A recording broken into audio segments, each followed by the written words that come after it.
Hey everybody, it's Mike Cooper here. Just wanted to show you some of the new features in the newest build of Wish, that being version 2021.01, being released June of 2021.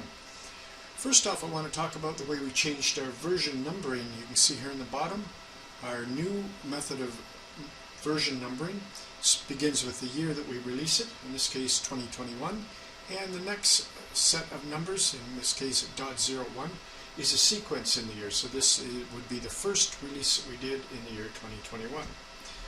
Okay, moving on next, we made significant changes to the program, most of which you won't see, but it's actually designed to lead us up to a major upgrade that we're doing next year to make Wish compatible with Unicode. If you're not familiar with Unicode, don't worry about it too much. It just means that you can type different characters from different languages in the program all at once. So it's a forward advancement for the program. It did result in a few cosmetic changes, however, the most of which you see in a lot of our tables and grids. So for example, if I go into this, this is slightly a different look than it was before. Once again, it's not too much to worry about.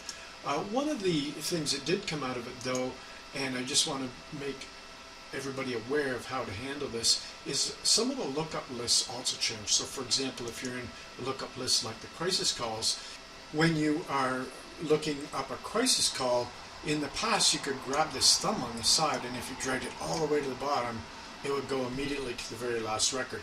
The new lookups don't do that for the most part. Many of them do like this, where they will load so many and the remainder you would have to drag again and again and again.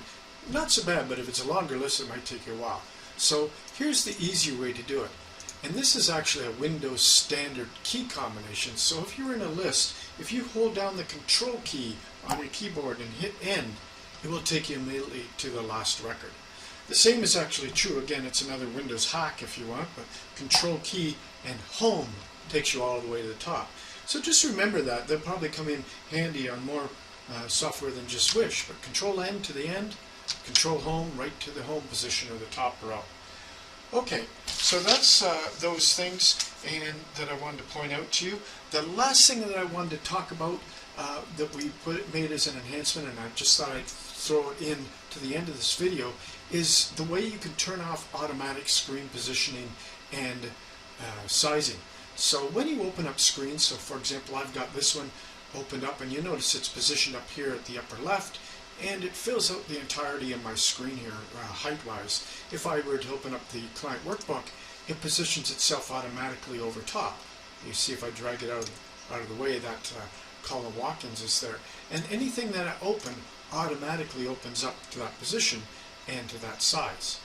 Now, what we did was we now give you the ability to turn that off. If for some reason that annoys you, or you've got a screen that's not sizing very well because it's a bit of a short screen, or for any other reason, if you open up the Help Center, which you do with this question mark down at the bottom, you notice on the Help Center menu, right here there is an option for auto screen sizing.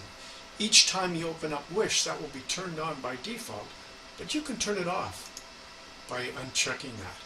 What happens now is whenever you open up a screen, you can now change the size of it and you can drag it out.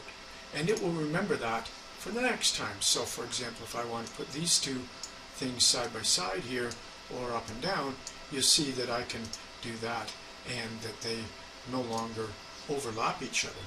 And when I reopen, you notice it goes back to the other position that I've had. So that is a new feature or functionality that you can do, and some people may prefer to work this way with multiple screens open and visible at the same time. Myself, that's not my preference, but some people do like it that way, so that's the way that you can achieve it. So remember, that's down here to the Help Center, and you can turn auto sizing off by unchecking this check mark. The default, every time you start Wish, it will be on, and then whenever you open up a screen, you notice it will automatically overlay the other ones. Okay, that's it for now. I hope you enjoy these functions and features found in the new version of Wish.